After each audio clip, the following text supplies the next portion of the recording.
사랑하는 성도 여러분, 시청자 여러분, 이 시간은 선의 말씀 15번째 시간으로 엘리야의 선에 대한 말씀을 증거하겠습니다.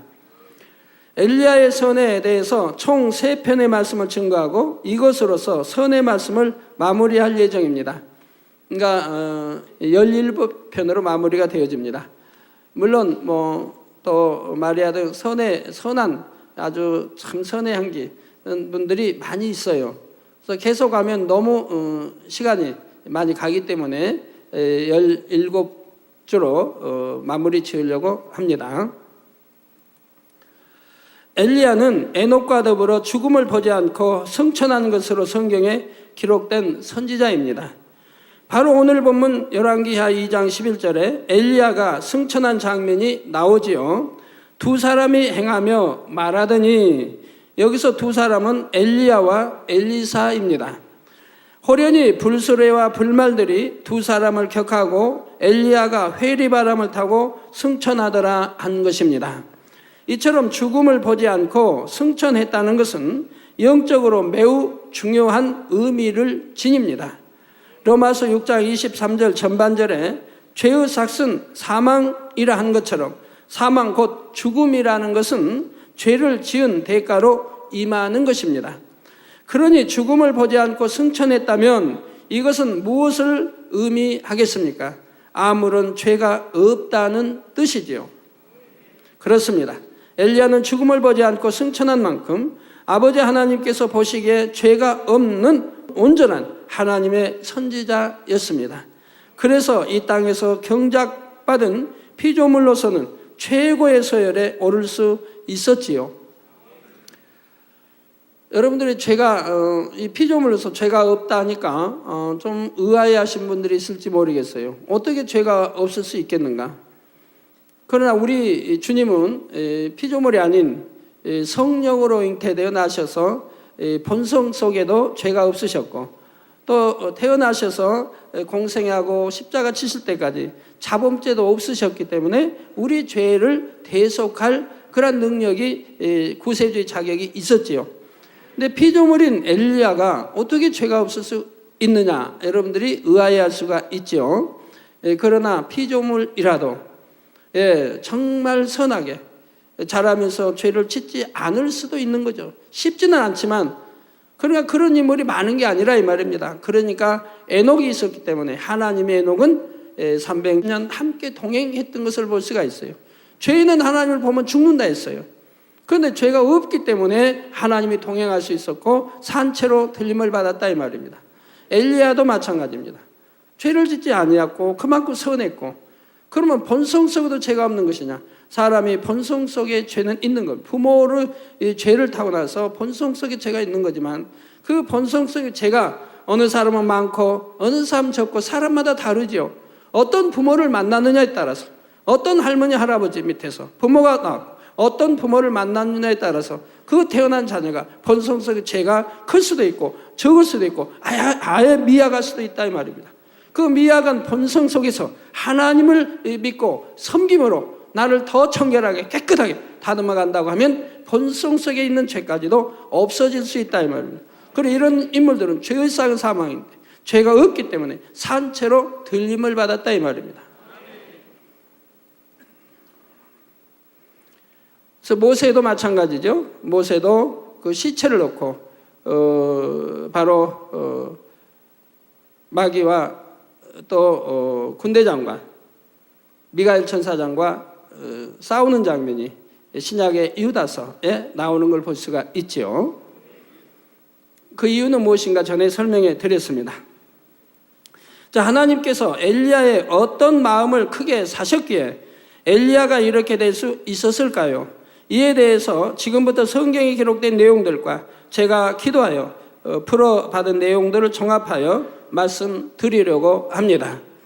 사람으로서는 상상할 수 없는 권능으로 항상 저를 보장해 주셨던 하나님께서는 제가 성경을 더 깊이 알기 원하여 기도하면 명쾌하고 상세하게 풀어주셨습니다.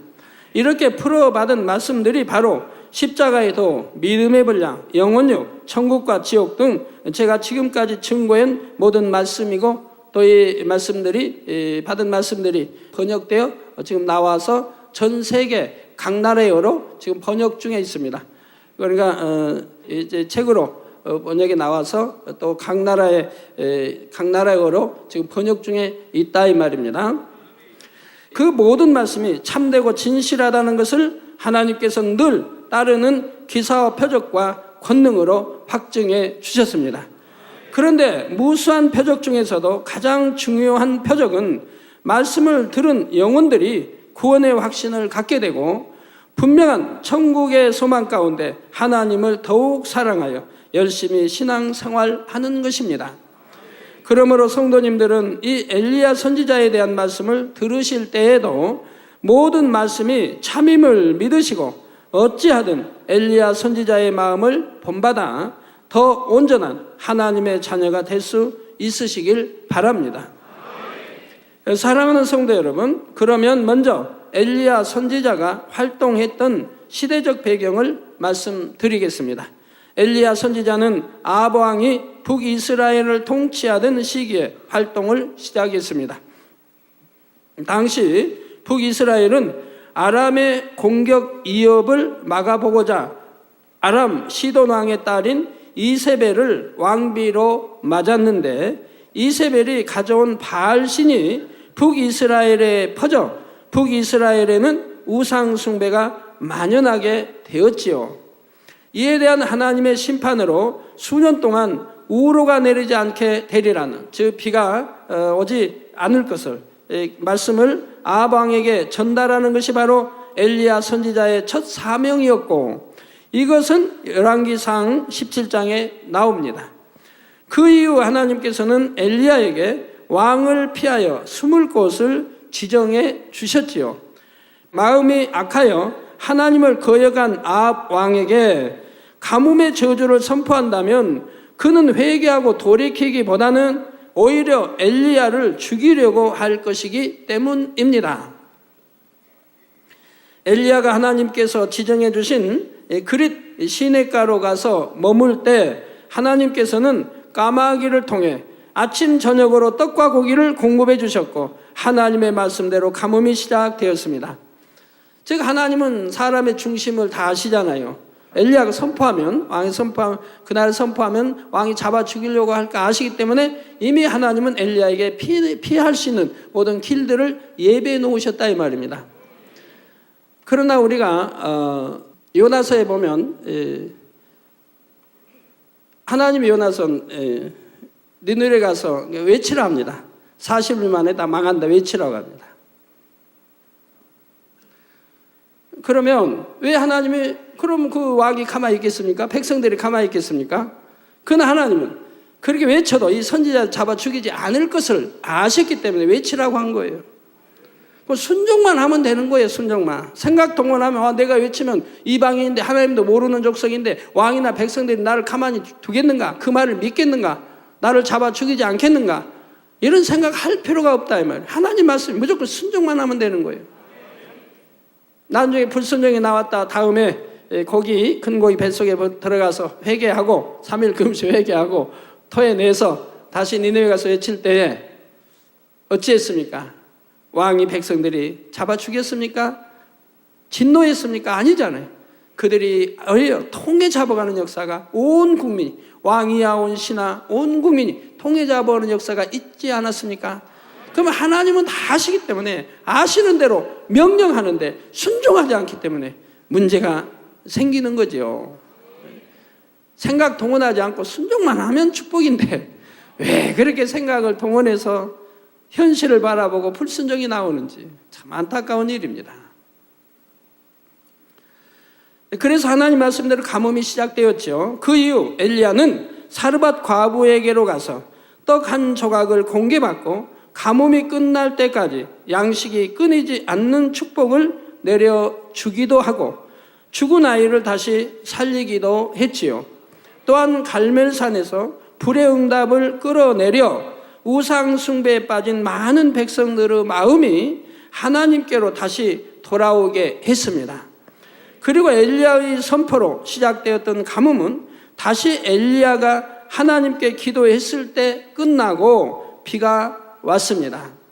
이에 대해 야고보서 5장 17절에서 18절에 엘리야는 우리와 성정이 같은 사람이로되 저가 비 오지 않기를 간절히 기도한즉 3년 6개월 동안 땅에 비가 아니오고 다시 기도한즉 하늘이 비를 주고 땅이 열매를 내었느니라 했죠.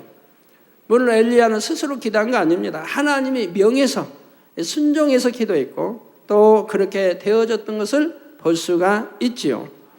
이 밖에도 엘리야 선지자는 요단강을 가르기도 하고 앞일에 대해 밝히 예언하는 등 하나님의 큰 권능을 나타내므로 이스라엘이 영적으로 어두운 시대에 살아계신 하나님을 증거했던 것입니다. 그러면 엘리야가 어떠한 마음을 가졌기에 하나님께서는 그를 택해 쓰신 것일까요? 엘리야는 본래 심히도 겸비한 마음을 가졌고 어느 누구와도 부딪히지 않는 사람이었습니다. 이것이 바로 하나님께서 크게 사신 엘리야의 첫 번째 선한 마음입니다. 그런데 엘리야가 심히도 겸비한 마음을 가졌다는 것은 엘리야가 영으로 변화된 이후의 영적인 표현이고 아직 하나님의 능력이 입혀지기 전에 그는 심히 유약한 성품이었습니다. 베드로와 같은 경우는 성품 자체가 담대하고 강한 면이 있었지만 엘리야는 그렇지 못했던 것입니다. 또 사람들 중에 보면 자신의 잘난 점을 믿고 나도 이만하면 괜찮은 사람이지 라고 생각하며 자신만만해하는 사람들이 있지요. 그런데 엘리야는 그런 사람이 아니요. 항상 자신이 부족하다 생각했고 자신은 내세울 것이 없다고 생각하는 심히도 자신감을 갖지 못한 모습이었습니다. 그러니 남자로서 원대한 포부를 가지고 강하고 담대하게 어떤 일을 이뤄보고자 하는 그런 마음도 물론 갖지를 못했지요. 엘리야는 이처럼 늘 자신이 부족하다 생각했기에 어떤 상황에서도 자기를 주장하지 않았습니다. 혹 다른 사람이 자신과 다른 의견을 내면 자기 의견을 관철시키려고 맞서는 것이 아니라 항상 먼저 수그러 들지요. 여러분 가운데 영으로 들어가신 분 중에 원영으로 지금 못 들어간 분이 있는데 그분이 이 말씀을 잘 상고해 봤으면 좋겠어요. 그래도 이해는 잘 안 될 거예요. 나는 내 의견대로 관철 안 하는데 꼭 물어서 상의해서 물어서 여쭈어서 옳다 하시면 하고 이렇게 생각할 분도 있습니다. 그러나 깊이 기도하면서 상기해 보시면 얼마나 많은 불순종을 나오고 있다는 것을 아실 분이 있으면 좋겠어요. 영으로 들어간 분 중에 그러한 것이 발견되고 깨어졌을 때야 참으로 온영으로 들어갑니다. 그러면 윗분에게만 아니라 아랫사람에게도 마찬가지입니다. 항상 내 생각을 내 이야기를 내가 생각한 이야기를 함으로 관철시켜 나가는 분들은 생각해봐야 더 깊이 다른 사람들과 부딪힐 수도 있는데 다른 사람들이 참아버린다는 걸 알아야 돼요. 마음에 합하지 않은데 생각에 합하지 않지만 아랫사람들이 그냥 참고 넘어간다는 것을 아셔야 돼요. 참고 넘어가게 하지 마시고 서로 대화해서 시원하게 서로 합의점을 찾는 것이 더 좋은 것이고 나도 옳다 하는 것을 상대가 이해하고 상대도 옳다 해야 하고 나는 옳다 해도 상대가 옳다 하지 않을 때는 다시 대화해서 어느 것이 더 하나님 앞에 최선인가를 해서 내가 윗사람이기 때문에 내 생각을 관철시키려고 하는 마음은 추호도 없애버리고 상대의 마음을 어찌하든 헤아리고 이렇게 해봐서 그러면 상대의 의견이 더 나을 수도 있다는 것을 염두에 둬야 됩니다. 그러한 것까지 다 포용할 수 있는 마음이 되어야 더 큰 마음이 되고 또 온영으로 들어갈 수 있는 마음이 된다 이 말이에요. 자, 이처럼 엘리야는 누구와도 부딪히지 않았기에 엘리야가 있는 곳에는 화평이 깨어지는 일이 없었습니다. 이처럼 모습이 육으로는 우유부단하게 보일 수도 있으나 영으로 변화된다면 큰 선지자로 발돋움할 수 있는 기본 바탕이 되는 마음이었지요. 중심을 보시는 하나님께서는 엘리야의 이러한 마음의 선을 크게 사시고 그를 택하여서 연단을 통해 큰 선지자로 쓰임받게 하셨던 것입니다. 그런데 육적으로 담대한 사람들이 영으로 변화되면 또한 귀 쓰임받을 수도 있습니다. 모세, 베드로, 사도 바울은 변화되기 전에 육적으로도 매우 담대하고 똑똑하고 능력 있는 사람들이었지요. 그런데 그들도 하나님의 일꾼으로 쓰임받기까지 반드시 자기를 철저히 부인하는 과정이 있었습니다. 즉 자기를 철저히 깨트려가는 과정. 그래서 자기를 부인하고 오직 하나님만, 주님만, 즉 하나님만, 그래서 하나님 말씀이란 무조건 아멘할 수 있는, 그렇게 깨어지는, 깨트려지는 그런 연단의 세월들이 있었던 것을 볼 수가 있습니다. 나는 아무것도 아니요 오직 하나님의 은혜와 능력으로만 모든 것을 할 수 있습니다. 모세도 마찬가지죠.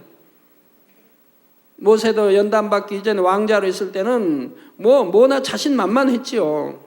뭐나 할 수 있다는 그런 자신이 있었다 이 말입니다. 그런데 이제 40년 연단을 통해서 하나님 앞에 섰을 때는 어찌했습니까?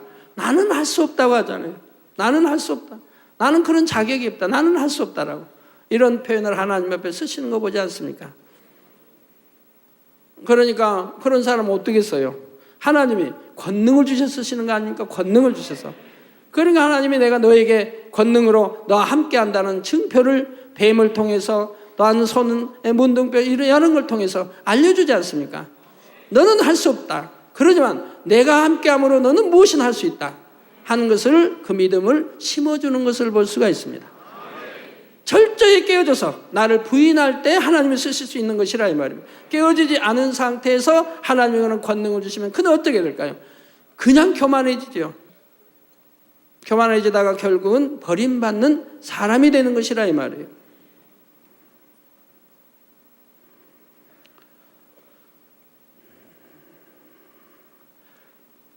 네, 사도 바울도 마찬가지죠. 지식이 졸합니까? 가장 가말리엘 지식의 최고의 스승 밑에서 배웠는데 가문도 좋지요. 로마의 시민권을 가졌는데 부하지요. 부족한 것이 없지요. 그러나 하나님이 그를 부르셔서 철저히 낮추시고 깨트렸습니다. 또한 3년간의 기도를 통해서 철저히 낮아지고 깨어지는 역사가 있었고, 또 하나님의 사역을 하면서 늘 어려운 연단과 핍박과 그 많은 일들을 당하면서 늘 깨어지기 시작한다 이 말입니다. 결국은 참으로 사랑 많은 이런 사도로 변하고, 어떠한 경우에도 감사하고 기도하는 이런 찬양하는 사도로 변했던 것을 볼 수 있습니다. 그래서 나는 날마다 죽노라는 고백이 나오죠. 자기 날마다 죽어서 자기가 없어졌을 때, 그럴 때 비로소 하나님은 최고의 권능, 피조물로서는 최고의 권능을 주셔서 쓰셨던 것을 볼 수가 있습니다. 그 당시 초대교회 때 이 최고의 권능이 아니라면 어떻게 이 예수 그리스도 복음을 전파했겠습니까?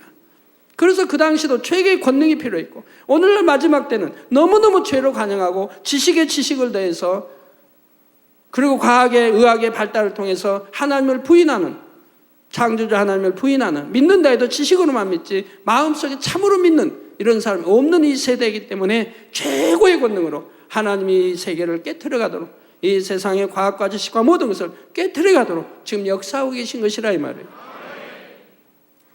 중심에서 인정하고 고백했을 때 비로소 하나님께 붙들림 받아 쓰임 받았던 것을 볼 수가 있습니다.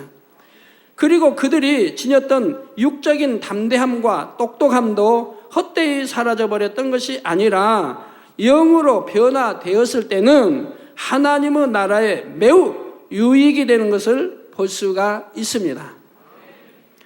그런데 엘리야는 연단을 통해 마음이 낮아진 것이 아니라 본래 성품이 심히도 유약하여 자존심도 들램도 없는 사람이었다는 것입니다. 하나님께서는 엘리야의 이러한 면을 좋게 여기시어 그를 택하셨던 것입니다. 그러니까 이렇게 처음부터 온유하고 이런 성품을 지닌 사람들은 성경에 보면 하나님이 쓰시긴 크게 쓰시되 어떤 연단 과정이 별로 없는 것을 봐요. 많은 연단 과정이 없는 거예요. 왜? 깨트려야 하는 것이 너무 쉽기 때문에요.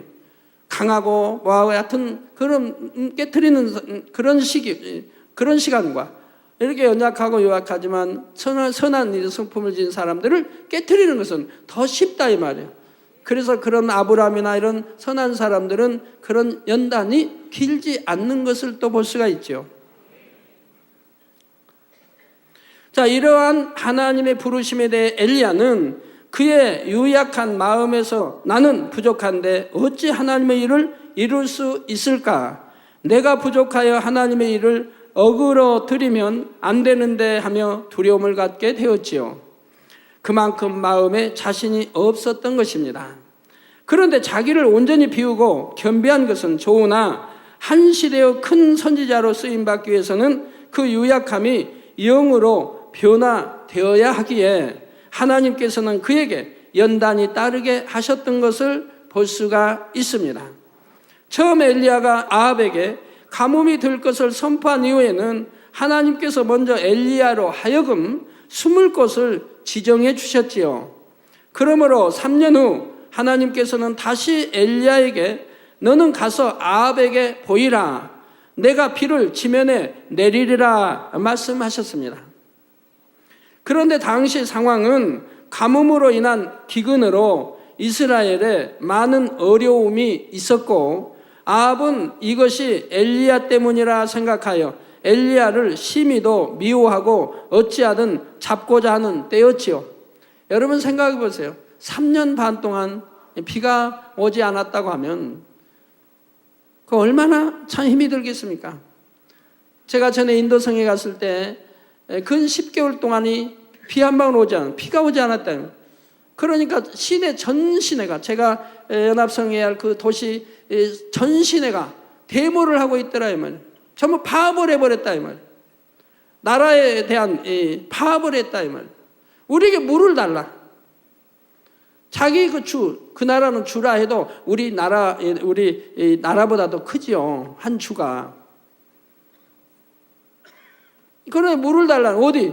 이웃 주에다가 다른 주에다가 물을 달라는데 거기도 물이 부족하니 안 준다 이 말이에요. 그러니 나라에다가 지금 데모를 하는 거예요. 천시가. 가지고 저희가 입성했을 때는 아예 가서 호텔에서 이렇게 주변을 보니까 뭐 빨래 하나가 보이질 않아요. 길에 상점이 전부 문을 닫아버렸어요. 상점이 전부 문을 전부 데모하는 거 파업하는 거. 물을 달라고. 우리에게 물을 달라. 우리 물 먹고 살게 해달라. 그래서 물의 심각성이 그렇게 컸던 걸 봐요. 10개월간 비가 오지 않는데.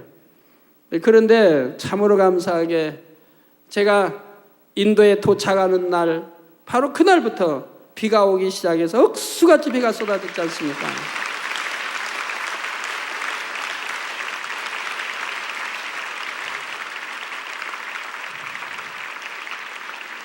그리고 그렇게 비만 쏟아진 게 아니라 한 주 내내 우리 집회 방해되지 않을 정도로 비가 오시고 우리가 집회한 날도 하루는 비가 억수게 온 거 봅니다.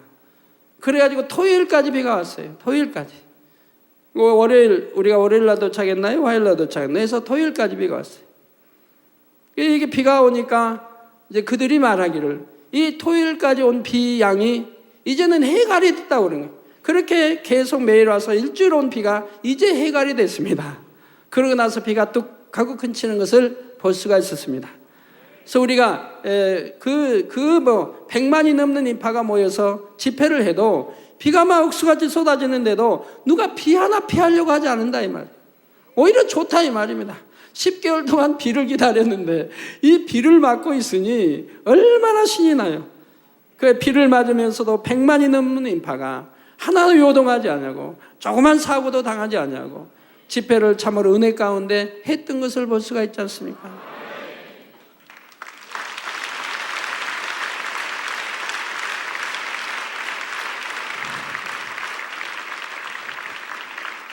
그래서 제가 비를 맞고 저 집회하는 광경을 TV를 통해서 인도 전역에서 봤다 이 말입니다.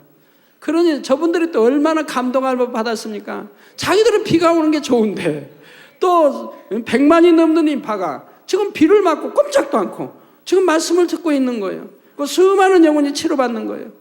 그걸 보니까 이제 TV에 그 보던 사람들이 너무 은혜가 되고 감동이 되어서 다음 날은 더 엄청난 인파가 모였던 것을 우리는 볼 수 있었지 않습니까?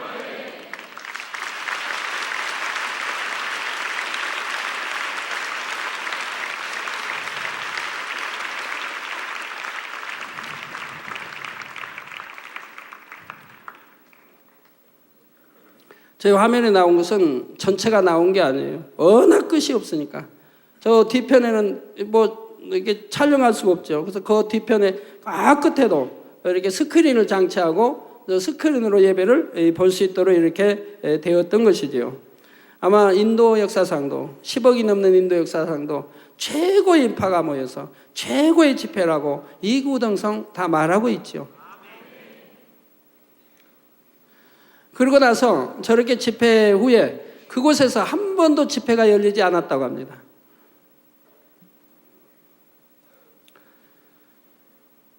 아합은 이것이 엘리야 때문이라 생각하여 엘리야를 심히도 미워하고 어찌하든 잡고자 하는 때였지요. 만일 붙잡힌다면 생명도 잃을 수 있는 상황에서 하나님께서는 엘리야에게 스스로 아합에게 보이라 하셨던 것입니다. 여러분들이 지금 아합 인구 잡히지 않으려고 숨어 이렇게 지내고 도망 다니고 했는데 하나님이 딱 명하십니다. 아합 왕에게 나타나라. 아합 왕 앞에 가라. 한다면 여러분 어떻게 하실런지요? 가슴이 철렁 내려앉지 않으실런지요? 아, 나는 죽었구나. 그런 생각을 하시지 않을런지요? 그런다면 그 조그만 믿음 정말 이 시간을 깨트려 버려요. 그 얼마나 어리석은 믿음인가, 얼마나 조그만 믿음인가. 만군의 여호와 하나님을 여러분이 믿는다면 이 땅의 임금이 어찌 하나님의 사람을 죽일 수 있겠습니까? 그건 믿음이 없는 소치지요. 믿음이 있다면 두려워할 리도 없습니다. 하나님이 명하셨는데 두려워할 리도 없는 것이고 내 생각을 동원할 리도 없는 것이고 아이고 내가 잡혀 죽으면 어찌하나 하고 유언 내릴 필요도 없는 것이고 담대하게 가면 되는 겁니다. 그러니 마음이 유약한 엘리야로서 그러한 하나님의 명령에 순종하는 것이 얼마나 어려웠겠습니까? 그러나 엘리야는 하나님의 명대로 아합 앞에 나아갔고 하나님의 뜻을 분명히 전달했지요. 더 나아가 바알의 선지자 450인과 아세라의 선지자 400인에게 갈멜산에서 불의 응답을 끌어내리는 대결을 하자고 제안하기까지 했습니다. 엘리야가 자신의 유약함을 극복하고 이렇게 할 수 있었던 것은 항상 하나님과 교통하는 끈을 놓지 않았기 때문입니다.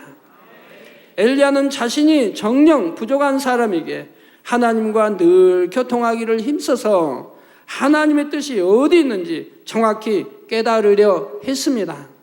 또한 자신은 정녕 아무것도 할 수 없기에 늘 겸비한 마음으로 하나님 앞에 구할 수밖에 없었고 모든 것을 가능케 하는 하나님의 능력을 받기 위해 하나님과 교통하기를 힘썼지요.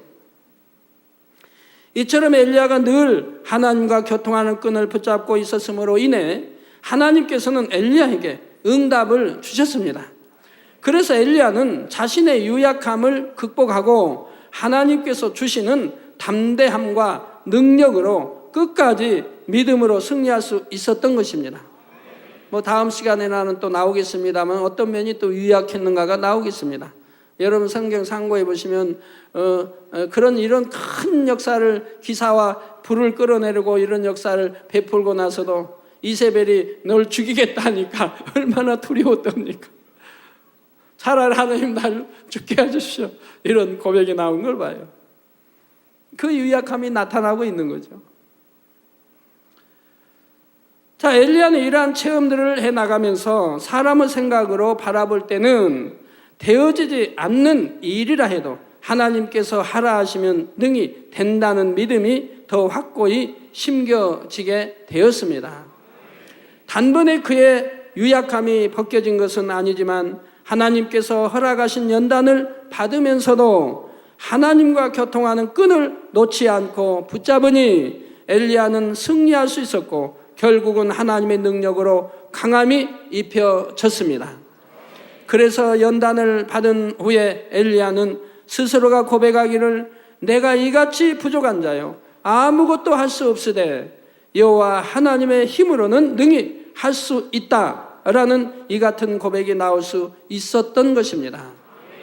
그래서 그 이후로는 하나님의 믿음 안에서 어떤 것도 이룰 수 있다는 목표를 가지게 되었고 하나님의 영광을 크게 드러낼 수 있었지요.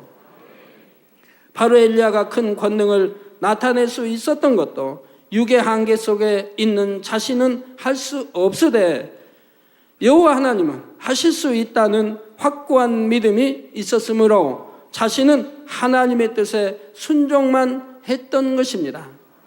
이처럼 오직 믿음으로 순종한 엘리야를 통해 하나님께서는 영의 공간에서 가능한 일들을 육의 공간에 나타낼 수 있었습니다. 사랑하는 성도 여러분, 우리 아버지 하나님은 전지전능하십니다.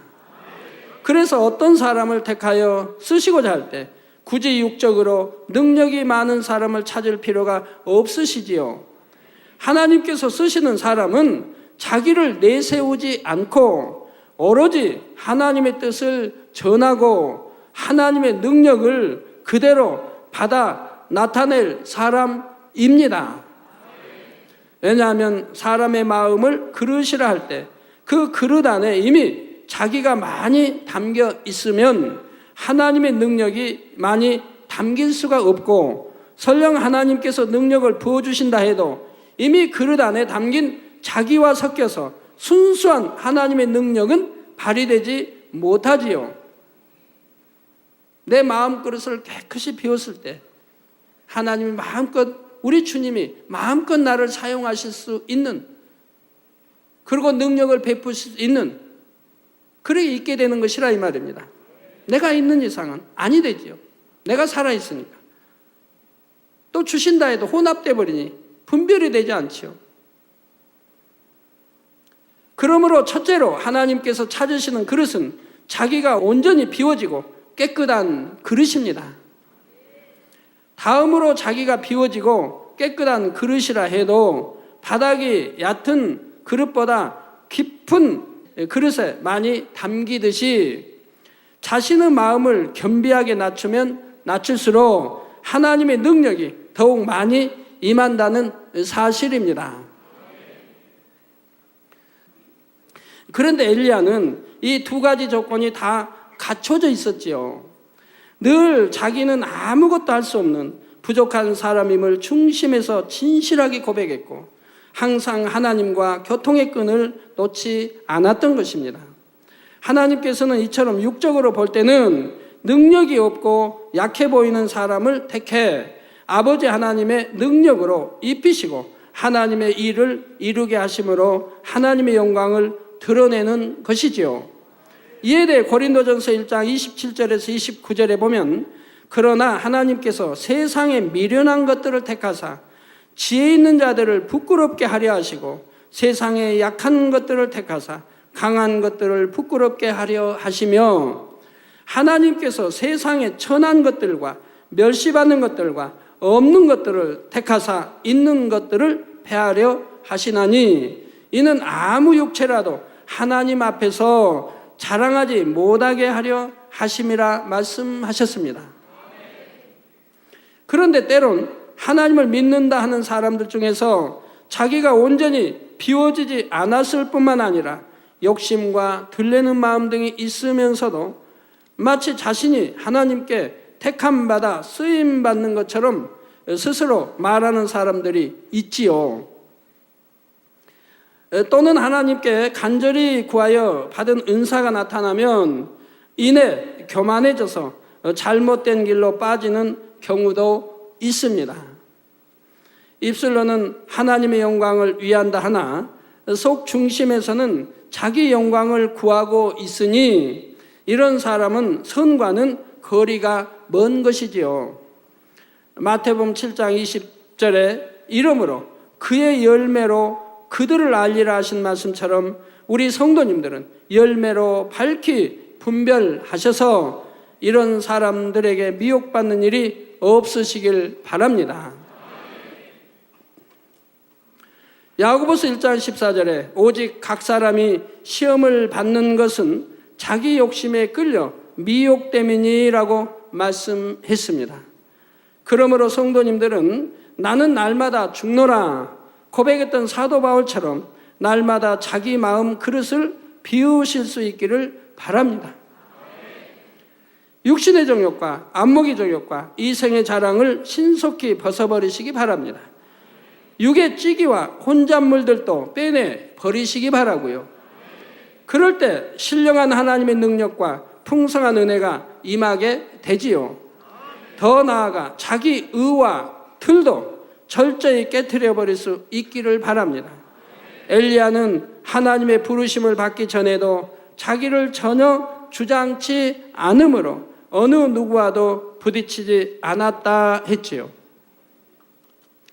늘 하나님과 교통은 하였으나 성령이 마음에 임하지 않는 구약 시대임에도 자기를 주장하지 않으므로 항상 화평을 이루었던 것입니다. 그런데 오늘날 성령을 받았고 하나님의 은혜 가운데 하나님의 일을 이루는 일꾼들 사이에서 자기 의를 버리지 않음으로 인해 부딪히는 소리가 나고 마음에서 불편함을 품는 경우들이 있는 것을 봅니다.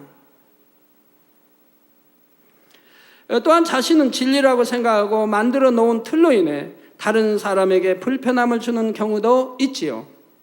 그런데 설령 내가 명백히 옳고 상대가 그르다 해도 하나님께서는 시시비비를 가르는 일을 중히 여기실까요?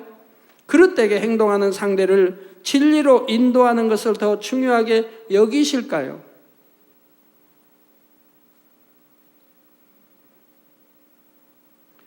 만일 시시비비를 가르는 일이 더 중요하다면 하나님 앞에서 아무런 흠이 없는 사람만이 자기 의를 주장할 수 있을 것입니다.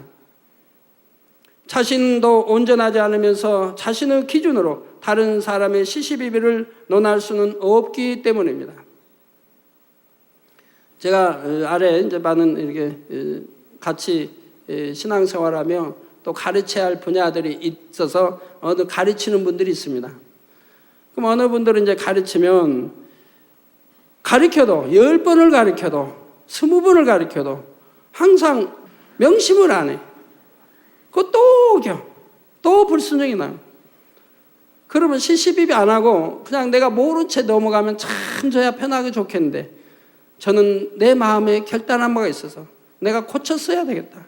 하나님의 사람으로 만들었어야 되겠다. 그렇기 때문에 영으로 인도하기 위해서 제가 어찌하든 내가 힘들어도 부딪히니 힘들고 또 한 말 되풀이해서 또 해야 되니 힘들고 그러지만 내가 고쳐야 되겠다. 어떻게 되니 영으로 인도해야 되겠다. 이런 마음이 있기 때문에 늘 또 하는 거예요. 또 말한 걸 또 하고 어떤 때는 포기하고 싶을 때가 있죠. 이렇게 누차 말해도 고쳐지지 않는다고 하면 상대도 힘들고 나도 힘드니 차라리 내가 포기해버릴까? 그냥 놔둬버릴까? 마음대로 하든 놔둬버릴까 생각하다가도 아니야, 이것은 사랑이 아니지. 이건 사랑이 아니지.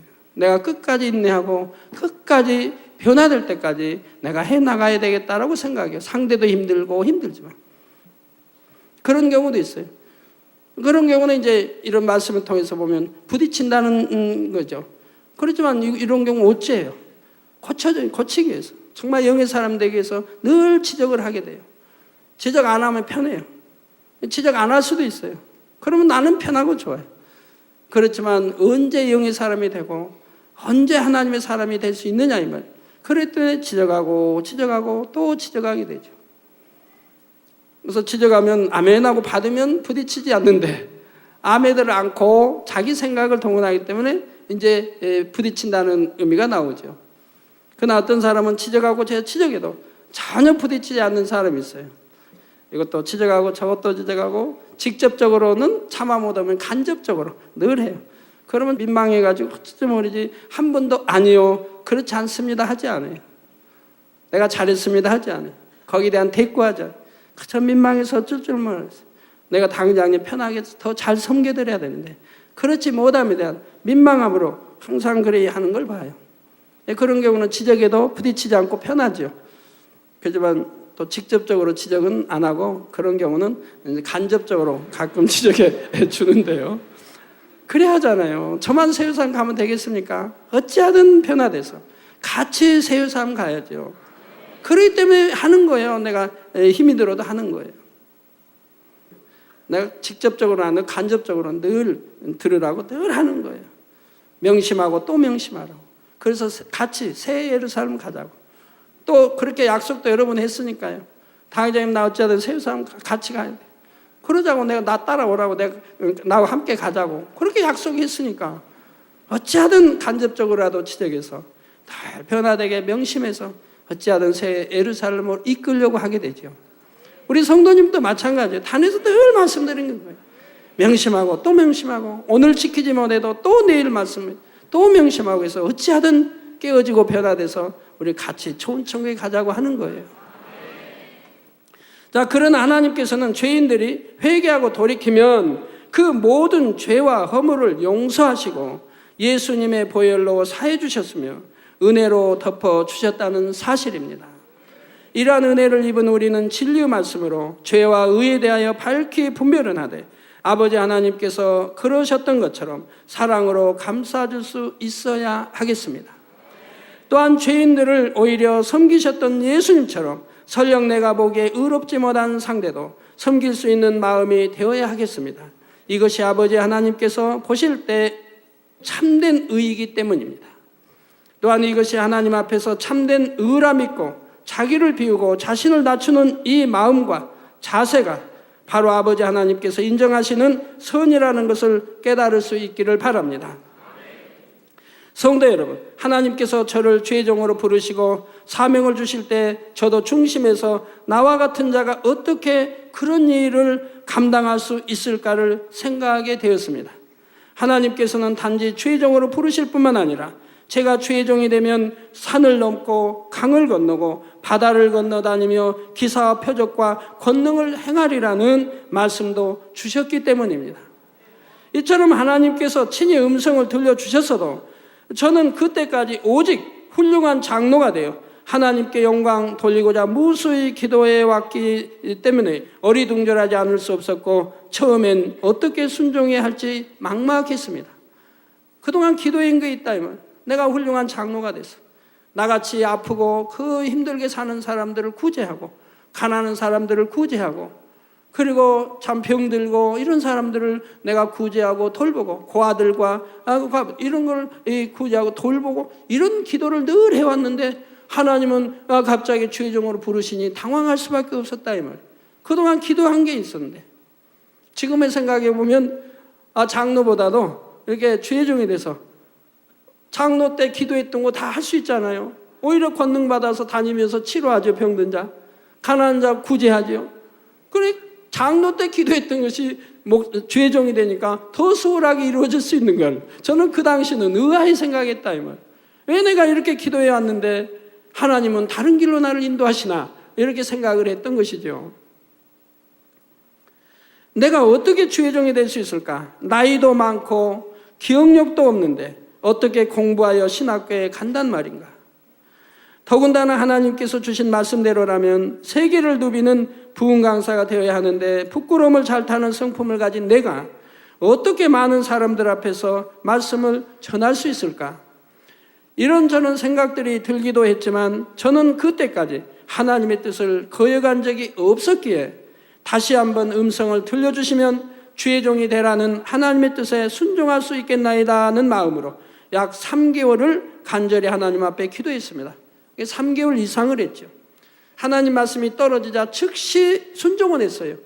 즉 하나님이 이제 내가 하던 가게를 치우라고 기도원장으로 대치시키고 그럼 너희가 둘이 벌던 것을 한 사람이 벌어도 너희 둘이 버는 몫보다 더 크게 축복 줄 것이며 너희 돈께 돈이 떨어지지 않고 쌀독에 쌀이 떨어지지 않게 해주리라 이 말씀과 겸해 주셨거든요. 그래서 그건 즉시 순종했어요. 순종할 수 있게. 그 즉시 저는 방을 나갔어요. 방을 얻어 나갔어요. 돈이 없는데도 돈 조금만 해서 아주 구석진 집에서 한 10분 거리 방을 비워 나갔어요. 죄종을 부름받자 바로 죄종의 길을 가기 위해서 준비를 했어요. 그리고 다시 음성을 듣고자 이제 산을 찾아 헤맸죠. 기도한 또는 예언자가 있다면 예언을 듣기 위해서 이렇게 해서 근 100일을 그렇게 찾아다녔어요. 그 결과 다시금 하나님의 음성이 들려왔죠. 내가 주의 종이 될 수 있게 주의 종으로 부르지 않았겠느냐. 너는 이 세상 무엇보다도 하나님을 가장 사랑하니 하나님께 합당한 자로 여김을 받았느냐라 말씀해 주신 것입니다. 그래서 오직 아멘과 예로 주의 종의 길을 걷기 시작했습니다. 그렇게 다시 음성을 듣고 나선 즉시 순종을 했습니다. 아멘. 아버지 말씀대로 이제는 그 길을 가겠나이다 라고 순종했지요. 제 자신의 능력으로는 아무것도 할 수 없음을 알기에 항상 아버지 하나님 앞에 간절히 기도했고, 그럴 때마다 아버지 하나님께서는 응답해 주셨으며 큰 능력과 은혜를 부어 주셨던 것입니다. 그리고 오늘날은 최상의 창조의 권능을 행할 수 있게 되었다 해도, 아버지 하나님 앞에 그처럼 인정받고 사랑받는다 해도, 무엇이 진리인지 무엇이 의인지 누구보다 밝게 분별할 수 있다 해도 저는 한 번도 제 의를 주장해 보지는 않았습니다. 다만 진리의 말씀을 가르칠 뿐이었고, 그 가르침대로 행치 않는 성도들이 있을 때는 제가 오히려 애통하며 대신 회개 기도를 했지요. 그러므로 누구와도 걸리지 않으며 모든 사람을 품을 수 있는 마음이 되었던 것입니다. 결론을 말씀드립니다. 사랑하는 성도 여러분, 이 시간에는 엘리야의 선 첫 번째로 그가 하나님의 택하심을 받을 수 있었던 이유를 말씀드렸습니다. 바로 엘리야는 본래 심히도 겸비한 마음을 가졌고 자기 의라는 자체가 없어서 어느 누구와도 부딪히지 않았던 점을 하나님께서 크게 사셨다 했지요. 그리고 그처럼 유약한 성품이 변화되어 하나님의 명령에 순종할 수 있었던 것은 늘 하나님과 교통했기 때문이라 했지요. 오늘날도 하나님의 일꾼으로 또는 주의 종으로 쓰임받기 원하는 사람이라면 누구나 반드시 갖추어야 할 선의 분야입니다. 또한 성도님들도 자신을 비우고 낮추는 만큼 하나님의 은혜와 능력이 크게 임한다는 사실을 꼭 깨달을 수 있기를 바랍니다. 고린도후서 4장 7절에 우리가 이 보배를 질그릇에 가졌으니 이는 능력의 심히 큰 것이 하나님께 있고 우리에게 있지 아니함을 알게 하려 함이라 했지요. 그러므로 질그릇과 같은 우리를 택하사 보배를 담는 그릇이 되게 하신 은혜 감사하며 아버지 하나님의 은혜와 능력을 힘입어 항상 영광 돌리시는 여러분 모두가 되시기를 주님의 이름으로 축원합니다. 네, 말씀 상고하시면서 통성으로 다 같이 기도하시겠습니다. 할렐루야. 주님 은혜와 사랑에 감사를 드립니다. 아버지, 오늘도 들은 말씀이 믿음이 되고 생명이 되게 축복해 주옵소서. 엘리야와 같은 우리 선을 알아 아버지 선을 쫓을 수 있게 도와주시기 원합니다.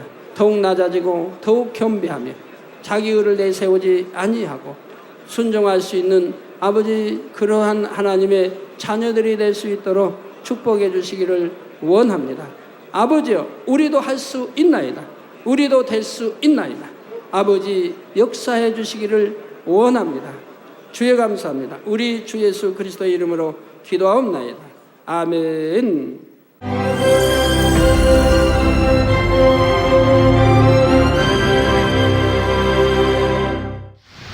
할렐루야. 전능하신 사랑의 아버지 하나님, 이 시간 기도받는 모든 성도님들 위해 안수하여 주옵소서.